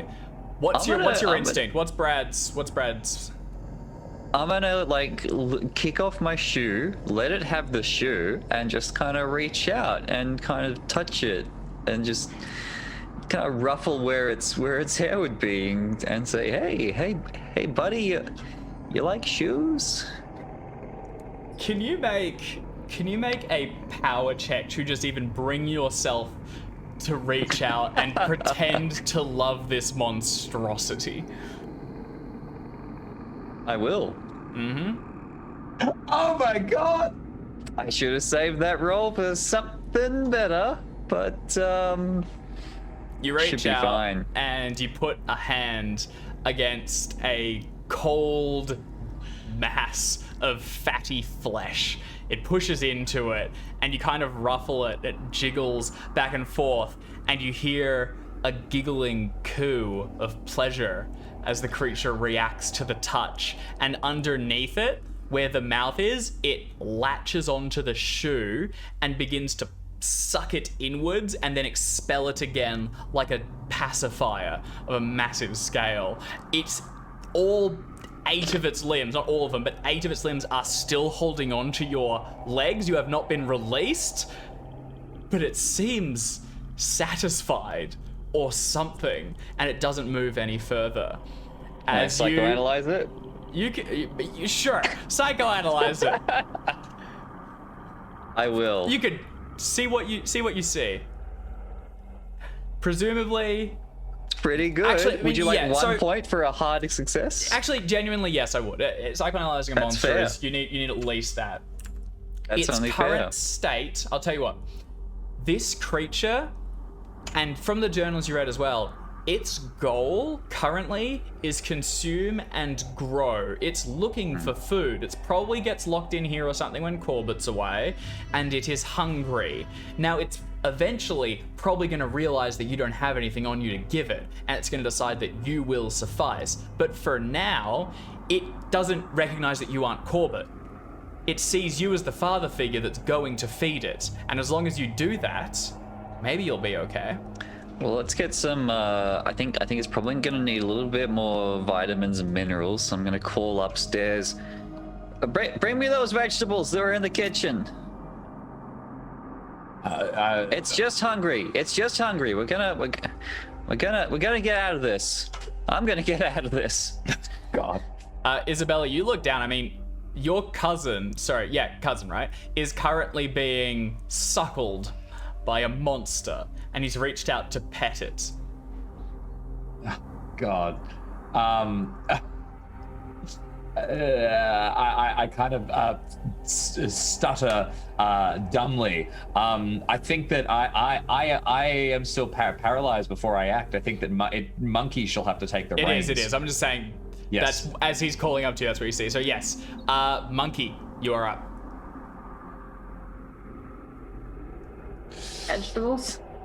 Okay. All right. Vegetables.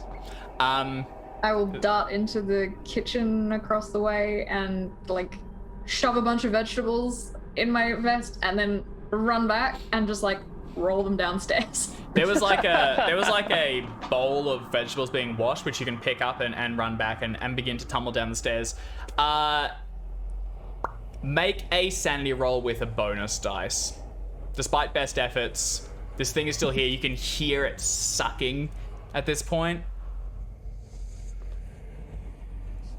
Oh, Bonus. 0-2. Extreme. You're good. You're good. Monkey has probably seen some, I mean, circus. Not this, but like, if Monkey has spent time in a circus, in the 1920s, those were also often traveling freak shows, which meant that you potentially saw some not like horrifying, but some odd stuff. Well, also, if we're in a world with the mythos, there's a chance you actually have seen something slightly mythos related, even if you didn't know it. So you, again, this is the complicated. You have not seen it, you've only smelt it and heard it, but you get to the edge and then without looking, you roll the fruit down your stairs. Isabella, as it comes to your turn, a pile of tomatoes, turnips, carrots, and lettuces all washed, roll down you and begin to land around Bradley. What do you want to do? I think Bradley's got access to the vegetables. He can just grab at them. So I'm going to say it might not eat those, and I'll step down and brush past the creature, head to the fridge, tear it open, and toss towards Bradley as well some of the bits. Okay, can you give me a dexterity roll, as this thing basically fills the corridor that it came out of. And as you go past it, hands get caught in your hair and tug at your ears, and one of them, like a little tiny child's finger, tries to like go in your mouth or up your nose. No, that's a fail. You are going to be caught if you go do this, unless you want to push it. Actually, no, sorry. You cannot proceed. If you push it, the risk is you get caught. If I can't proceed, okay, I will stop instead, and can I stay just out of range and take the aim action? So I'm just going to raise up my bat and get ready for a big hit. Sure. And say, Bradley, good luck. All right. And next turn, I'm going to bash this thing as hard as I can. Oh no. All right. With a bonus die. You have a bonus die as it goes to the creature's turn. It has a hold of Bradley, and currently, because you succeeded at Psychoanalyze and that power check, it is not aggressive. The shoe is swallowed whole, and now the mouth at the bottom begins to pucker once more, looking for something else to consume. From its highest point, another orifice opens, and foul-smelling black goo begins to like scrape down the side. And Bradley, where your hand is pushed up in it, it begins to trickle down past it, congealing over the back of your hand. It is not acting yet, but it is your turn. Great. Yeah, I'm gonna grab some veggies and just gently push them toward the mouth. You hungry? You should have. It's like have rolling some, it under it cautiously. Here comes the aeroplane. The tomato bounces down the stairs, then with your other foot you kick it under the mouth, which lands over it, and with a suckering motion pulls it up. There's a moment, and then it is expelled once more. This creature does not seem to like its vegetables. I would like to persuade it to eat its vegetables. Make an extreme persuasion check. Oh my god.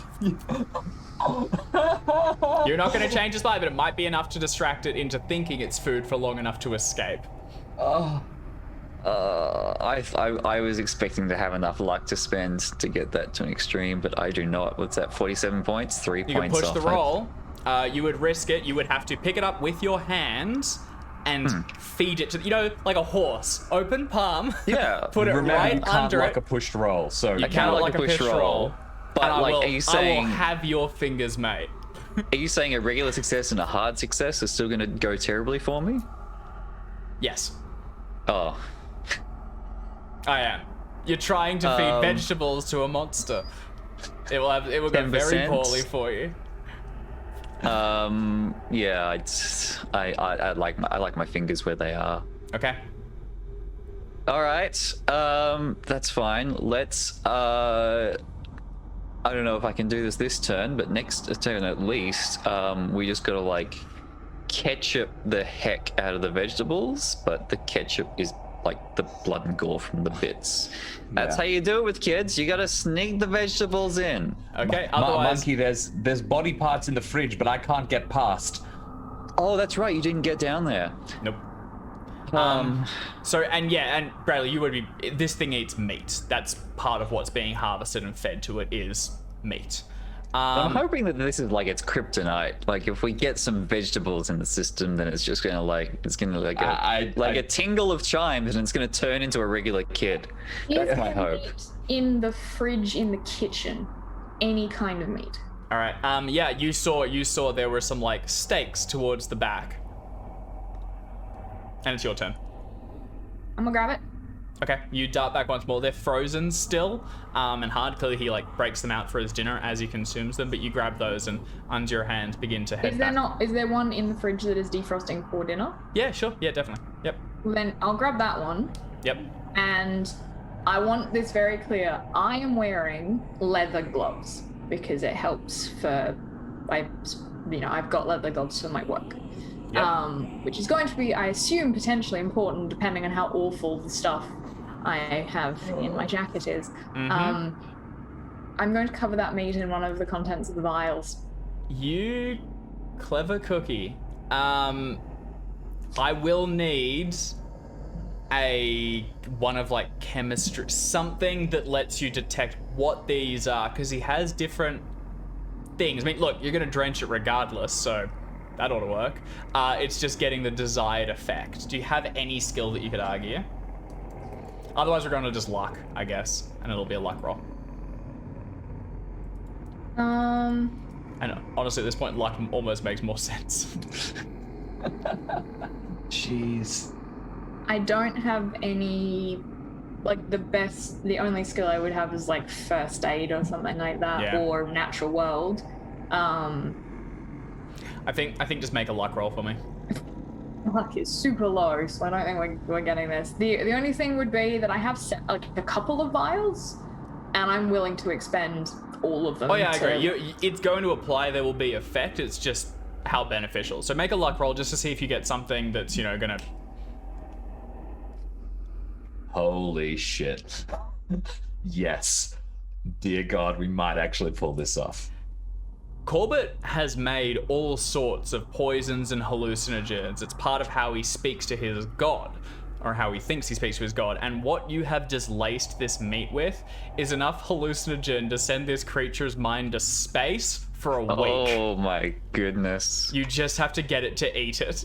Your gloves are protecting your hand as well, but even from here, you can begin to feel the high, like, thumping as it courses in your blood. There is one other thing I would like to do before I ditch this meat, like, down the stairs towards this thing.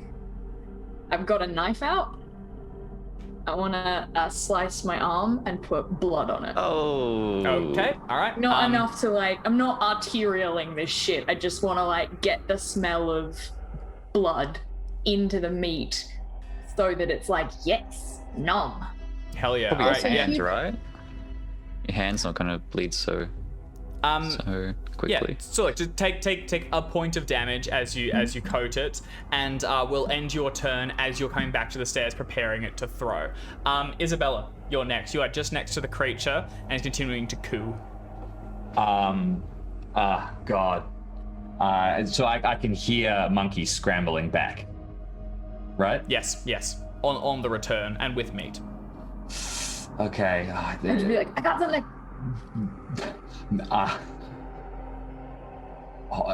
Hold on, Bradley. Hold on. I'm just gonna aim again. I don't know. I'm ready. I'm gonna. If this thing is going to try and eat Bradley, I need. I don't. Do you yell anything at me? Do you have any suggestions? Do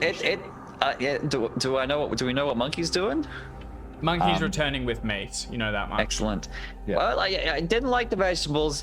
Monkey's gonna get some meat. All right. It didn't like the vegetables, and it's beginning to get angrier. Can I run up and get the meat and bring it down? Okay, sure. So yeah, you scramble up the stairs, squashing produce underneath your feet as you circle around Brad, who, as he looks up to you, is tugged down, bump, bump, bump, 3 more stairs, and now his 2 legs are underneath the creature as it begins to sucker onto his trouser legs and pull them up into the orifice. You get to Monkey, who's standing there with a cut of meat drenched in blood, and you can see the empty vial in their other hand. I will grab the meat, gazing in panic, rush downstairs. Yep. Can I argue a fast talk as a distraction? So I'm gonna start going, hey, and make enough noise to throw it down and try and pull it off. This thing doesn't have ears. Yes. Good, it has no senses, really. This thing is very basic. You could make a throw check to try and just flick it under the leg so that it gets caught. Otherwise, you are going to have to get under there and make a fighting maneuver to get it into the orifice. I'll try a fighting maneuver. All right, let's compete, baby. All right. So What is your build? My build is 1. Okay, it has a build of 2, so it will gain a bonus die. Oh, it's got a bonus die. Oh god. All right. What's your throw? My throw is 20. Cool. Probably should have let me throw it. Oh, if you say let me throw it, then I Because monkey actually, what monkey says is you grab it is like well, I know if you make noise, I'll go and I'll just dart back then. It's more like it's the concern monkey has with you touching it is monkey has gloves on and you don't. Oh, okay. All right. Well, Like true. so, if you grab it, monkey just like probably will try and keep all it right, away from you. Sure. I won't will take it. not touch You also, it then. Isabel, you know from your youth, Monkey was always chucking shit around. You are aware of one another's skills and benefits. You can choose who has it. That's totally I fine. will do as I first said. I stand by. I rush back down, indecisive. I aim.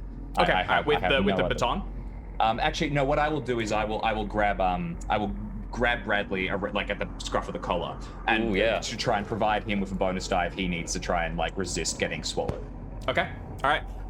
You grab Bradley. You've got the smacky thing in your other hand as you hold on to him, and now he is beginning to pull. The creature is beginning to grab the legs and tug it underneath the orifice.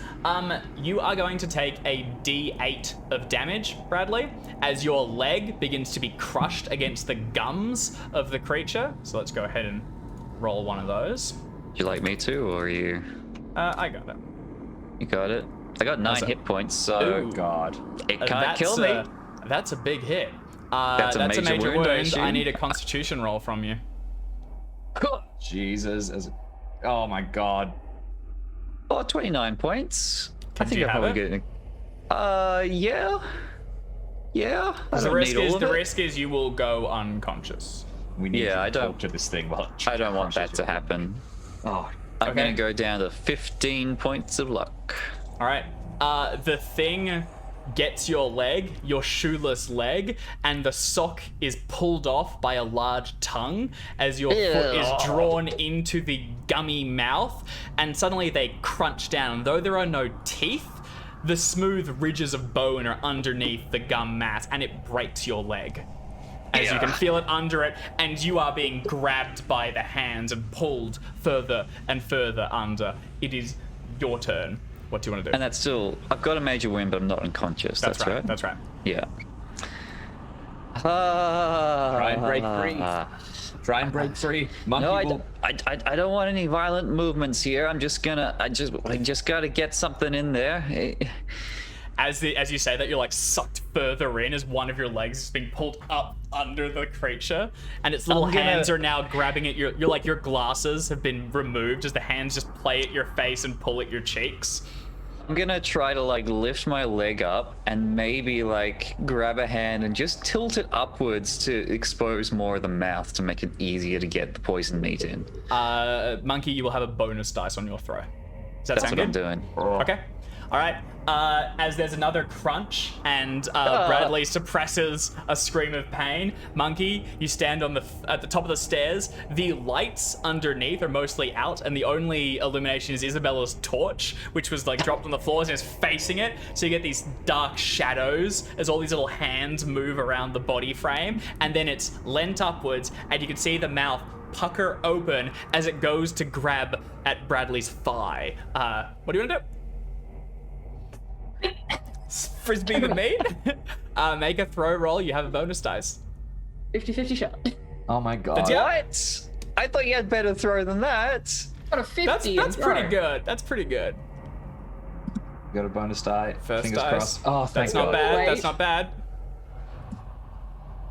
Okay, we'll take that. Will a regular do it, or do I need A regular does it. It's going to consume it, and then I'll be doing Constitution to see how quickly it gets just bonked. But it's going to apply. All right, you flick it along, and Isabella, where you're holding Bradley back, it like hits his stomach and then slides down onto his leg. And when the creature clamps the thigh, the meat is underneath it as well, and the whole thing is sucked up and consumed. Grab Uncle Brad.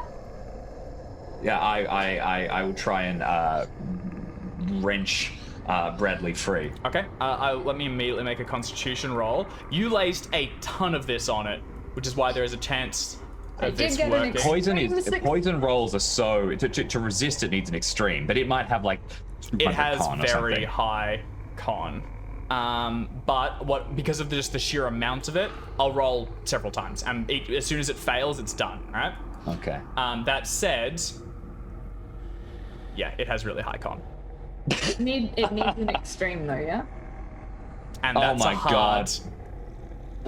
So as it suckles it up, suddenly the hands, or it's not suddenly, it's slowly, the hands that were like pulling at Bradley more and more nasty. It's got those, babies and like young dogs and things have sharp little nails. They're scratching into the side of his cheeks and drawing blood as they come backwards. But they begin to loose, and the hands begin to flutter in like happiness around the body, all over. And Isabella, where you're standing, they're like jiggling fat little arms all over the outside of it, and the mouth opens just enough that if you want to give me a fighting brawl roll, I'll roll mine with a penalty. Okay. Is Bradley kicking as well to assist me, or nay? Yeah. Can I get like a unless- dexterity kind of wiggle? I don't want to like. I just don't. I'm worried about sudden jerking, violent movements. I'm just gonna kind of wiggle It's out. not going to be taking an action on its turn, so let's do Isabella first. Well, that's good, and I'll do mine with a penalty. Yeah, you're fine. So you're able to pull Bradley out, and as it like opens, you go boop boop boop up the stairs, and Bradley each time is like flinching as his broken leg is jarred. And looking down at it, it has already dissolved most of your trousers, and you can see like a rash of like nasty red pus, like just grossness all across your leg where you're beginning to be dissolved. It's disgusting. But you are free of the creature. It doesn't act. It stands there at the bottom, loose in the basement, just giggling and fluttering its little arms as its legs stomp on the ground, kind of happily. There's vegetables scattered around, and this creature is high as a kite, for a while at least. What do the three of you do? This is a very strange suggestion, but is there, fire? Yeah, burn it down. The whole place. Burn it to the ground. It'll kill the Maybe creature just the inside. basement. We don't need to burn an entire house, but whatever works. The basement's like stone foundations and stuff, but yeah, you chuck enough fire at it, it'll solve problems. Well, there's if he's got like farming supplies and things, does he have like fertilizer? It's pretty flammable. Yeah. What I would take is a survival roll to be able to build up a fire Burn this. from Yep. it's the Let's- knowledge pool, unless someone has an Let's start pitch. with can we just start with closing the door, locking, and putting the lock back on, just for now, and then if we want to do anything further, then that's fine. But Don't- I'd just like to close this door. Don't click it. Latch it from the outside. Leave it hinged, but don't slam it shut. We might want to open it back up. I was gonna suggest if we can get fire in there and then I lock it, it can't get out. Let's see. You can I make relock it anyway. Can I make a survival check to see how much I can blaze this place? Okay. So Isabella begins to scour the house for flammable objects and find what's going to be best suited. The door is closed, and Bradley, you pull yourself into the library for a moment and rest. Your leg is badly injured. If you continue to use it, you're only going to make things work. Monkey and Brad, what do you want to be doing? I would like to get Uncle Brad out into the bushes outside, near that tree that I know is relatively hidden, so that when we need to leave, I can get him out quickly. Okay. I allow myself to be dragged to the tree.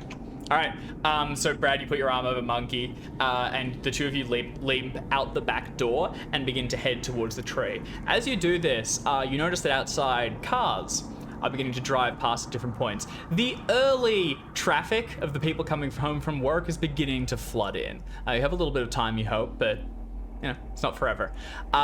Isabella, do you want to give me a survival roll, please? Yes, here we go.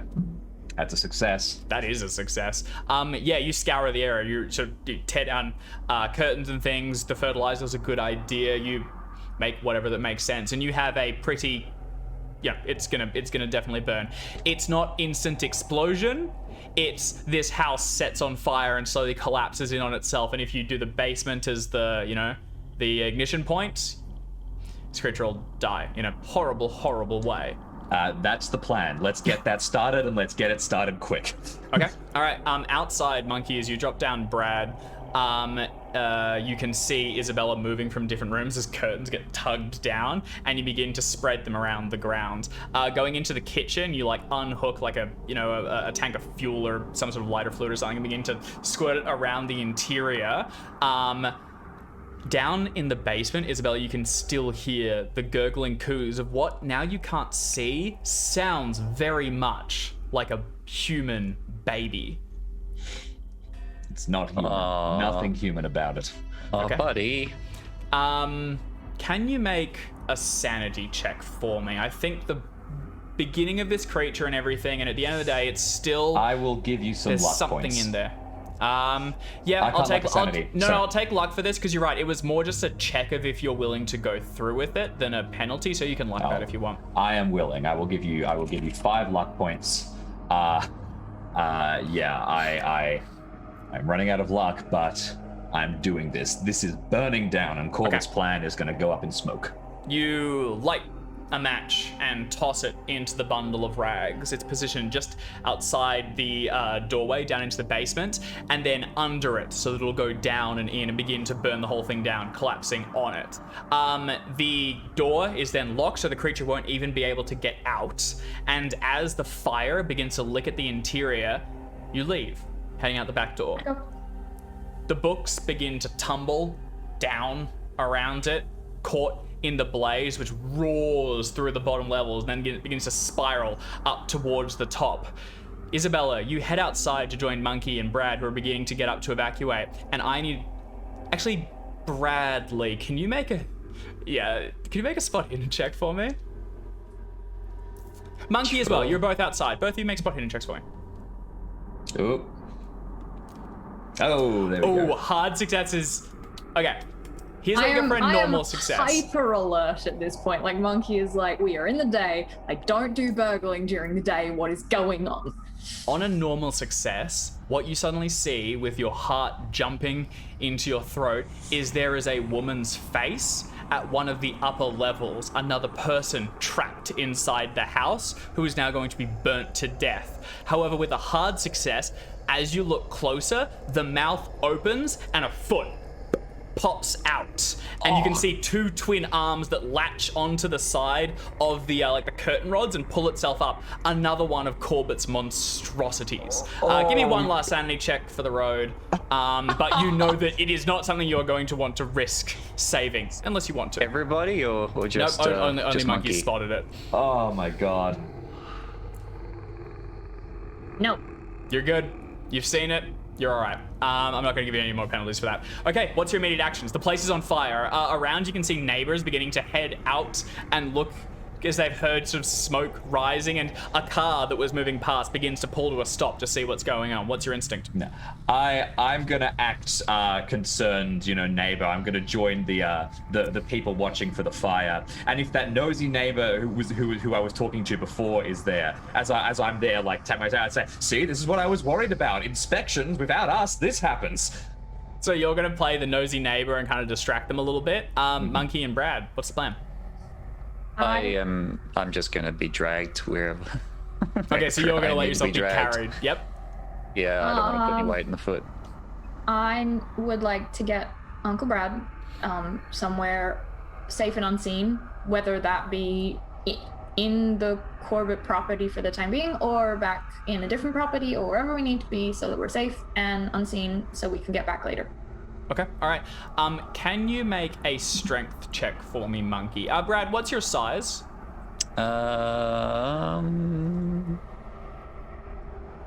55. Okay. Just standard strength then, I think. Okay. Can I help? Can I assist? What's your route? Which way are you going? Over the back fence or Wherever we can with Uncle Bradley's broken leg. So it's just safe and unseen, however we can manage it. I'm gonna say you are assisting as best you can, Bradley. This is kind of part of the role. Yeah. Monkey, you and Bradley are going to be seen exiting the property, and Bradley in a state. There's always a chance it can be explained later. You can push the roll or you can just accept the consequence. Pushing it risks Bradley's leg being injured further. Then I'm gonna go unconscious probably. Or, snap an artery and die. I have a 60% shot at doing it better. Up to you. Given that the consequence is on you, Uncle Brad, I think I will just turn to you and be like, do you want to do this? I'd just like to get somewhere safe and then get some medical attention. Okay. I'm push the roll. What? You said you wanted to get somewhere safe. Yeah. We're not yet safe. Well, I guess Push it, push it, I push was it, thinking push, like push, for the push, push, consequence. push, push, push it. I meant to say. As Isabella, as you step out in the street to intercept some of the neighbors approaching, Monkey and Bradley move around past some of the rose bushes, and then as they move to hurry across the street, suddenly you hear a yell as Bradley's leg buckles underneath him. Let's do, you know what, the damage isn't the consequence, make a constitution roll, Bradley. As something snaps. Oh, that's all right. You are still conscious Yeah, when six points with a hard help. No, you're good. You're good. Alright. You're still conscious Okay. when the ambulance and the fireys shortly behind them will arrive in a little bit. You are going to be bundled into the back of it and taken away. You are in bad condition, and as you're torn off to the hospital, you can see more and more neighbors beginning to emerge. Isabella, what's your strategy for talking to them? What are you trying to push? Part of it is that I think Isabella probably comes up with a much better lie than I do. She is, after all, the best kind of bullshit artist. But my loose thing is, look, I am just as shocked as everybody else. I basically try to paint, us as sort of having spotted the fire, rushed over to try and help, and then obviously, as we got close, falling debris was already happening, and cousin Bradley must have tripped on something as we rushed over to try and see if anybody was in the house that we could help. Wanted to make sure that it was all okay, see if we could put out the fire, but unfortunately, look, we're the heroic ones. We were injured here. All right. Outstanding. Do you want to give me a fast talk roll? And Monkey, are you going with Bradley in the ambulance, or are you going to stick around a bit? No, I actually think as soon as Uncle Brad's handed off to someone, Monkey does the urchin thing of just being like, I'm gonna leave now, And is just gonna disappear. Does not want to be seen around anything that's going on right now. With that then, Isabella, you're the only one on the site when Mr. Corbett returns home from work. He's confused at first as he has to park further down the road because fireys and just onlookers have blocked the street, and he walks up. He's aghast as he sees his home burn down, and then he lets out a heartbreaking scream as he realizes his child has been buried underneath all of it. He rushes forward past two neighbors who try to stop him and just hurls them away. He's not a strong man, but he's just driven by desperation and grief, and he charges into the ash, still partially burning, as he runs in through a partly broken down wall and begins to pull things away, trying desperately to find the creature buried underneath. Do you do anything, or do you slip away? I will stand by and watch, and amongst the crowd of people that I'm sure are trying to drag him out.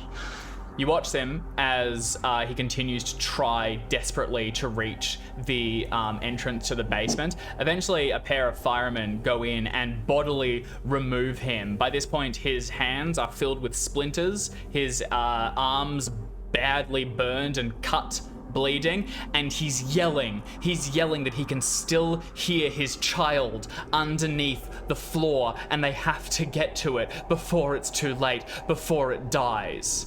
And he sees you standing, lined up against all the other ones, and he levels a finger at you and he goes, "It was her! It was her! They did it! They killed my baby!" And people stare at you, shocked. He's a madman. I mean, everyone knows his kid died years ago. It's kind of sad, but Really say sad. anything? Yeah.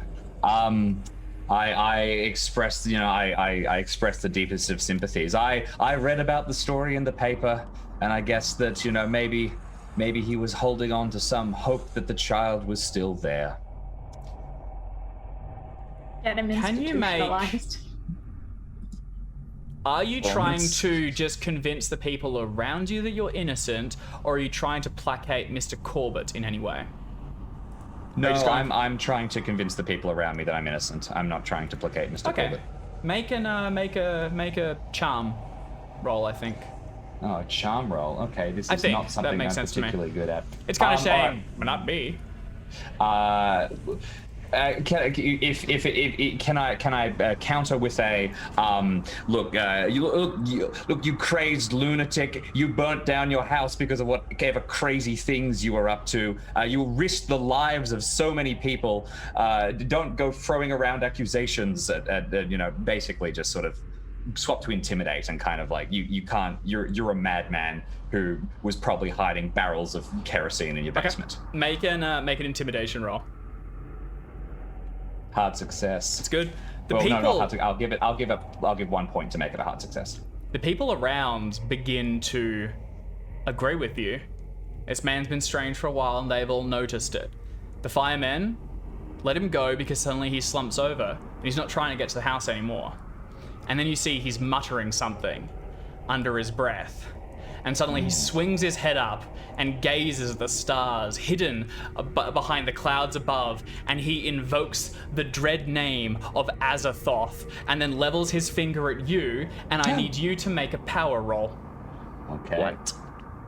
I do not have the luck for it. I fail. Okay? What? I used that 1 point of luck for a hard intimidate. I am 1 point of luck off. Holy shit. You immediately lose 3d6 of power. Ooh, as you dear. can see it drain out of you and you buckle, hitting the ground, and he walks towards you, repeating the curse again and again and again. What do you do? What are you trying to do? You can feel your soul being fucking burned under all of this. It hurts. You can feel whatever piece of you that makes you you is being crushed to smithereens. I can't attack him in broad daylight around all these people. I will look up towards him, and I will say, the small mercy is that there was nothing living in the house when it went up in flame. Oh, Giving him the fuckers. idea that I killed your kid. I'm trying to literally Shake him out break of it. his mind or shake him out of it. I or hella dig whatever. it. Yeah. Do you want to go for another intimidate? And this time you're just trying to break him. And Monkey, I think you're still nearby, somewhere hidden in the crowd. Is that right? Do you want to do anything? I do have enough luck for this. This is pulling Or me you down can- to or you one can- luck. Or you can push it. I will succeed. Okay. All right. So you're I- gonna succeed. I still have a tomato in my pocket. You're gonna bean it. I'm a ditch it at his head, or I'll just pay it. him to try and No, it's a good idea. distract Just him. try and shake him. Make a throw roll. 4 points? Oh, that was intimidate. Oops. Oh. What is the failure? What is the pushing? There are cops standing right next to him. If you miss the throw at the sorcerer, you're gonna hit one of the policemen standing just to the left and right. He continues to chant. He invokes the Yeah, name I'm again, and out. by now you can see above, breaking through the clouds, a dread star that grows in the sky above. Yeah, that's a problem. I mean, it's a tomato. It's not a knife, so I feel like No, hitting I a agree. cop's not the worst thing in the world. I will push that roll. All right, push the roll. Go ahead and roll again. Also, I know Cousin Isabel's pretty good at talking. She can probably get me out of any trouble, right? Oh God, I'm getting a spell cast on me, which is draining my soul. So not so. Oh my Oof. God, this is terrible. You whip it and one of the policemen who was going to pull Corbett back is suddenly slammed in the side of the face by a tomato. He spins around and sees you, and then elbows his partner, and they both come walking towards you, leaving Corbett just slumped down to the ground, alone and unstopped. Isabella, you've shaken him out of the stupor, and he's not casting the spell anymore, not for the moment, but he's staring at you, and his eyes are filled with hatred, and they are cold. There's nothing. You've met Mr. Corbett when you were younger. He was a nice man. There's nothing of that left. What do you want to do? What can you do? I will stand up. I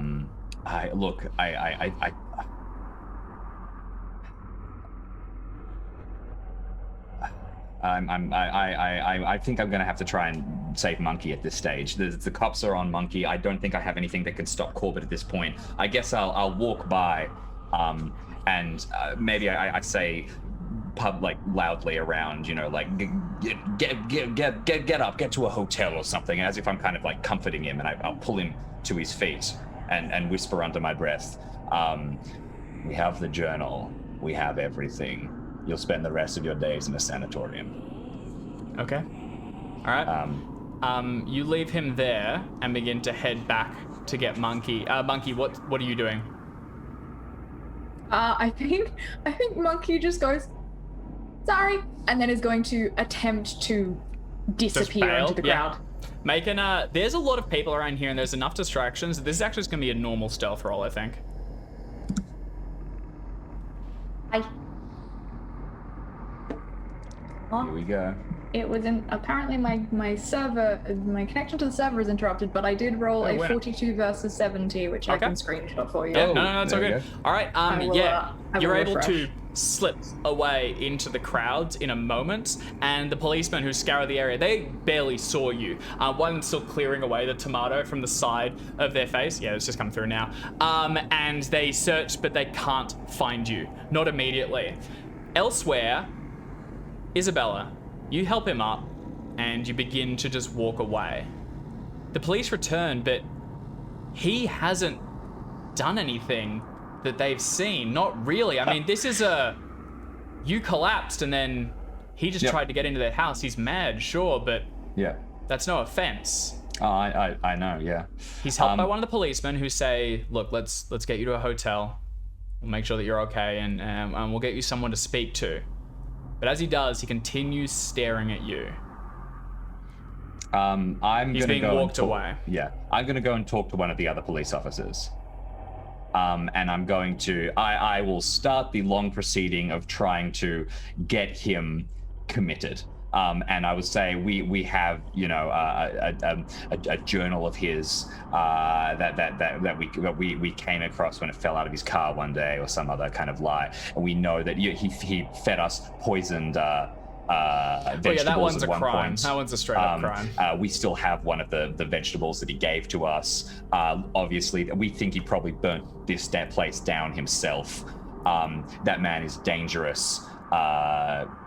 All of that, and say that I also, unless I used all of the vials, I've still got the plants. I think you used pretty much all of them, but you'd have bits and pieces, and the greenhouse is still standing. Over the next few days, you can try and twist the story a little bit. Brad, you're gonna take the time to recover. And I think you still have the journals. I think that makes sense. You grabbed them when you went, so they're still kind of tucked under your arm, and you have a little collection of Corbett's notes from his journey to India and what he discovered there. I think we should provide those to the police to try and help our story. Are you willing to hand them over? As long as it's Because while they're mad, evidence. they also, these things contain secrets as well, information that can be followed, clues into the reality of the universe. Now that knife cuts both ways. It can give you insight, which might be a boon, but it may also give the police that you give it to insight. And people that aren't prepared can go mad. There's always a chance that when these sort of documents fall in the wrong hands, people get hurt. Is there a way that That said, it would definitely help the case. I do like secrets. Can we redact the relevant portions that would be concerning, cut out pages, that kind of thing? And That's what I'd be inclined to do. I'm gonna slice out the all the good stuff, all of the stuff that is relevant to Bradley's interest of household demons and the benefits therein, and just make sure the police get the bits where it says, "Today I killed someone and fed their arms Dear to diary." my dead baby." Okay, perfect. Because that's relevant to their interests. That makes sense to me. All right. So you're going to hand over some of the documents. You're going to give over the tomato that you preserved with the poison inside it. And eventually, it's going to come to pass that Mr. Corbett was evidently not killing people for it, but he was stealing pieces of corpses from a medical facility in the town. Once this comes up, a local staff, a nurse who works there and was helping him with it, will also be arrested, and Mr. Corbett will absolutely do time for this. However, it's probably not a permanent thing, and Isabella, your fate is burned into his, and he will undoubtedly seek you out and have his revenge at some point in the future.